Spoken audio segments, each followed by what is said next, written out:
A 77-year-old German tourist dies after falling at Arches National Park in Utah.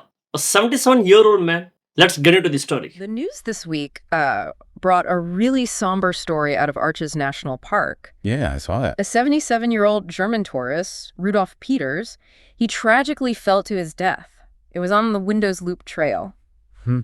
And the inherent risks, when we go into these incredible, powerful natural landscapes. Absolutely. And this awful incident at Arches, it's unfortunately not, totally unique. We've actually got several news excerpts here detailing it, but also other incidents. Oh, really? Yeah, in U.S. national parks. There was another very serious event at Arches just a few years back, and also this recurring issue with wildlife encounters, especially the Yellowstone. Right. Okay, so for this deep dive then, and this is aimed right at you, the learner, we're not just going to list the facts. No. Our goal is really to explore the circumstances, what happened in these different events. What can we actually learn from them? Are there connections, maybe? Yeah, connections, maybe unexpected ones between these different kinds of incidents. We just wanted to try and get a clearer picture of visitor safety in the parks, but without, drowning you in tons of details. Makes sense. Okay, so let's start with Arches. What exactly happened there with Mr. Peters? Well, the reports say Rudolph Peters was on the Windows Loop Trail. It's really famous for its amazing desert views, those huge iconic arches. It's a big draw. Yeah, I've seen pictures. It looks stunning. But it's not just a flat path, is it? The info we have says parts of it can be pretty tricky. That's right. It's not just a paved walkway. You've got uneven surfaces, loose rock in places, and some fairly significant changes in elevation. It's definitely a trail where hikers need to, watch their step and be aware of their own physical limits. And tragically, it seems Mr. Peters lost his footing somehow and suffered that fatal fall. Yes. It's just awful to think about. You can imagine the scene, fellow hikers nearby trying to help, doing CPR. Right. And emergency responders getting there quickly, Grand County EMS, the Sheriff's Department, even Classic Air Medical, the helicopter service. But despite all that, he was pronounced deceased right there at the scene. So sad. It is. And now the National Park Service and the Grand County Sheriff's Office, they've started a joint investigation. Okay. They're trying to piece together exactly what happened. One thing they're looking into is whether Mr. Peters was hiking by himself. That makes sense. And the Park Service, they put out a statement after this happened, didn't they? They did. And what they emphasized seems pretty important. They talked about the inherent risks, pointing specifically to things like uneven ground, sudden weather changes. Which can definitely affect trails, yeah. And also the need for visitors to think about any pre-existing health conditions they might have. It really hammers home that point about choosing activities that match your abilities. Exactly. It points to something fundamental about visiting these natural places.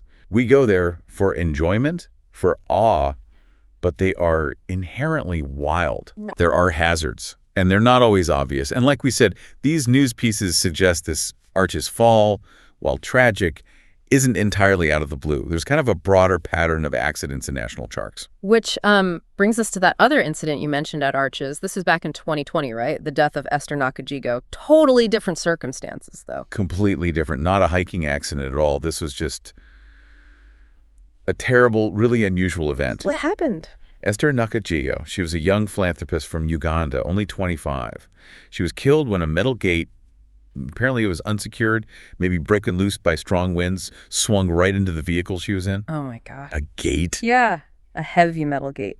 The impact was devastating, fatal. That is shocking. Just hard to even picture. And there were major legal consequences, weren't there? I think I remember hearing about a huge lawsuit. Yes, a $140 million lawsuit filed against the National Park Service. The claim was gross negligence. It really highlights a different kind of responsibility for the Park Service, not just managing natural hazards, but also maintaining the park's infrastructure safely. So when you put those two Arches incidents side by side, the fall and the gate, it's striking how different the risks are. It really is. One comes from the natural environment itself, the terrain.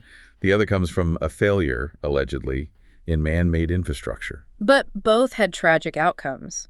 It shows the variety of safety concerns even within one park. Definitely. Okay, so now our sources kind of shift gears, right? Different park, different danger. We're talking Yellowstone now. Yes, Yellowstone, and specifically its wildlife, bison in particular. Ah, yes. The bison, incredible animals, but you hear stories. You do. Yellowstone's large, free-roaming animal populations mean visitors need a whole different kind of safety awareness. Just recently, May 4th, actually, there was an incident. What happened? A 47-year-old tourist from Florida apparently got way too close to a bison near Lake Village. The report says within 10 feet. 10 feet, seriously, with an animal that big. 10 feet, yeah. That seems incredibly unwise. I assume the bison wasn't happy. Predictably, no. It gored the tourist. Luckily, the report says the injuries were minor. Okay, well, that's fortunate at least. Treated right there on site. Yes. And while this was apparently the first bison goring reported in Yellowstone for this year, 2025, Okay.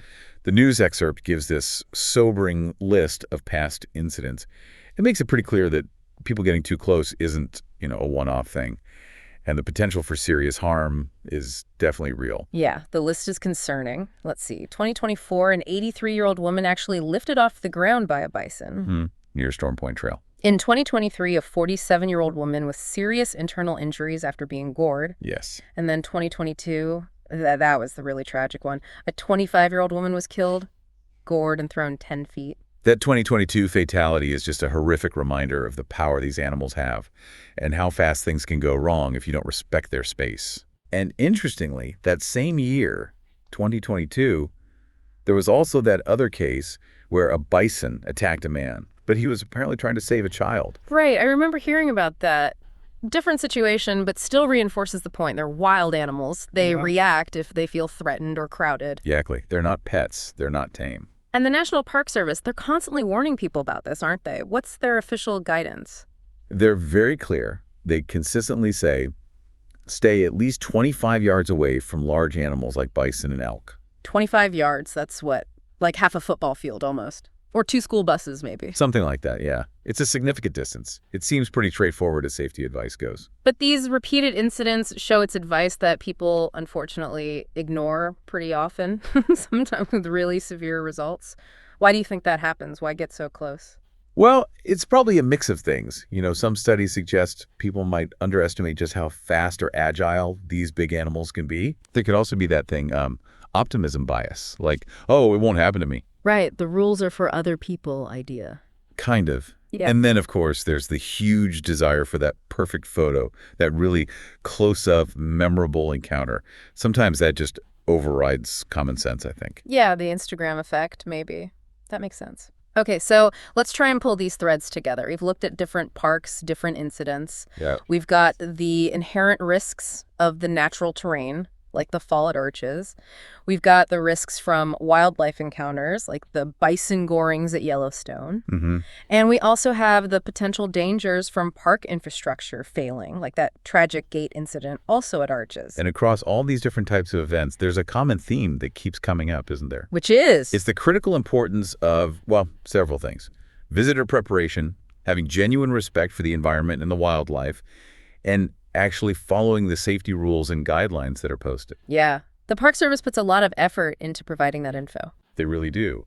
But, at the end of the day, it's up to each visitor to actually pay attention and follow it. It really just emphasizes that these amazing national parks, while they offer these incredible experiences, they are fundamentally wild places. Exactly. They aren't theme parks. They aren't perfectly controlled environments. Right. There are real inherent risks. And every visitor needs to acknowledge that and sort of manage it for themselves. So the key takeaway here, especially for you, the learner, is probably the need for a heightened awareness and taking responsibility when you visit these natural treasures. Yeah, absolutely. It's about doing your homework, understanding the potential hazards before you go, planning your trip properly. And making smart choices while you're there. Choices that prioritize your safety, sure, but also the safety of others around you and, protecting the park itself. It's exactly. Okay. So we've done this deep dive into that tragic fall at Arches, the earlier, very different gate incident there too, and these ongoing challenges with bison encounters at Yellowstone. And what really seems to emerge is this constant balancing act. On one hand, we have this deep desire to connect with these incredible, awe-inspiring places. And on the other hand, there's the undeniable need for individual responsibility from visitors and also for the Park Service to keep working on managing risks and keeping people safe. It's a complex relationship. It is. Yeah. And it raises a pretty big question, maybe something for you to think about after this. Given these kinds of incidents, these different risks, how do we as individuals, as a society, maybe best navigate this? Navigate our relationship with these parks. Yeah. How do we balance that pull towards nature's grandeur with the absolute necessity for personal safety and also, preserving these wild spaces for the future? That's a deep question. What new thoughts or perspectives does this whole discussion spark for you about risk, about responsibility, about our own place in the natural world? Something to mull over. What safety measures should elderly people take while hiking? Comment it. Thanks.